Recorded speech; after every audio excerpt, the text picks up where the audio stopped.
Hi, I'm Roxanne. I'm the head chef at the Carringbush Hotel in Abbotsford. We're a pub that serves an entirely vegetarian menu and has a focus on sustainability in both the bar and the kitchen. And today I'm going to take you through a couple of the dishes that are on the menu at the moment. The arrancini. Start by sautéing the onion. And with a risotto or an arrancini, you don't actually want to brown the onion. You just want to get it soft and translucent and smelling really nice. So the flavour from the onion will infuse in the oil, and then once the rice is sautéed, that will also take on those flavours. On the stove here, I've got a mixture which is 1.25 litres of tomato juice, 1.25 litres of vegetable stock. But you can see in that now that the onions have started to go a little bit translucent. They're bubbling away, but they don't have any browning on them. They're starting to release the liquids that are in them. And so this is about the point we want to add the arborio rice, which is a short grain rice. And so this is a saffron from Geelong. So pour that in, it'll sizzle away a little bit. But you can see that's starting to look a little bit creamy already. But that's really just wine and olive oil, but it picks up a lot of the starch from the rice already. And as that cooks out, it'll get creamier. So you can see now that most of that wine's absorbed. The bottom of the pot's dry, the rice is starting to stick a little bit. So this is when we'll start adding the mixture of stock and tomato juice. And the reason that the stock is hot is because we're going to add it slowly, bit by bit. And if the stock is cooler than the rice in the pan, it's going to stop it from cooking until it all comes up to the same temperature again. It'll make the entire process a lot longer. Every time you add liquid, you've got to wait for it to be absorbed before you can add more liquid. And it is quite labour intensive. The more you stir it, the creamier it will get. So this is the last of the stock going in. So hopefully by the time this one's absorbed, the rice will be cooked.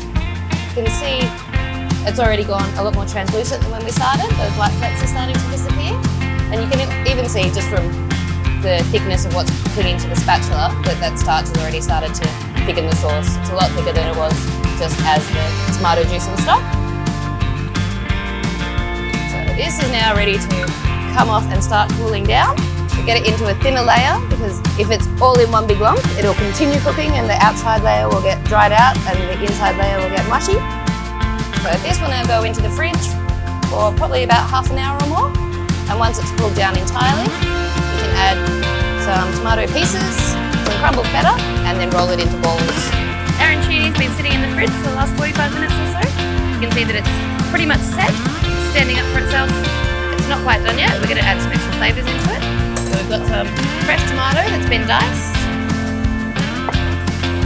So if you quarter a tomato, carefully scoop out the seeds on the inside. And these bits will go into the tomato chutney that goes on our halloumi burger. We try not to waste anything if we can possibly help it. And this is the feta that's made by the Yay Company, who are based in Melbourne. It's based on tofu and coconut oil, and it's marinated in garlic, chilli and rosemary. We use it in a few different dishes here because it is probably the best vegan cheese I've ever eaten. It's one of the only ones that all the omnivores will still be chowing down on. You can do this with a spoon, but it's much easier if you've got some gloves and you can do it by hand. Mix everything through so that you've got some tomato, some feta and some rice in most of the little pockets. So now that we've mixed through the tomatoes and the feta, everything looks relatively even. You can start rolling it into balls. We roll ours out at 40 grams, but you can use whatever size you like. You can do them any size you like, but the bigger they are, the darker the outside of the crumbs will be by the time the inside's warm. And for crumbing arancini, most people tend to use an egg wash, which is eggs and milk blitzed together. To keep this dish vegan, we're actually using chia seeds. When they're soaked in water or another kind of liquid, they actually become quite gelatinous, and you can use it to, well, stick breadcrumbs to rice balls. So now that these have been soaking for a couple of minutes, you can see that each one, the outer shell, is kind of swelled up. They're all suspended. But we'll blitz that up, and then that should become the texture of an egg mix, and then it'll serve the same purpose. So you can see with what's left on my spatula, if I dip that into the breadcrumbs, it holds onto them really, really well. So in the first bowl, this is just plain flour. Gently toss them in flour, move them into the chia mix, make sure they're coated properly, and then into the breadcrumbs.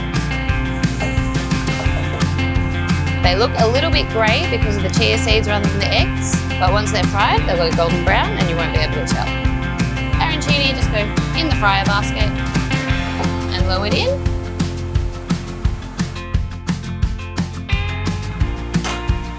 And they are served with a tarragon mayonnaise.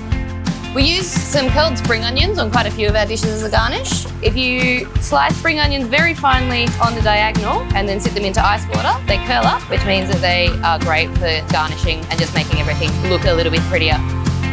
And that's the arancini as we serve it here at the Carringbush. Break into them.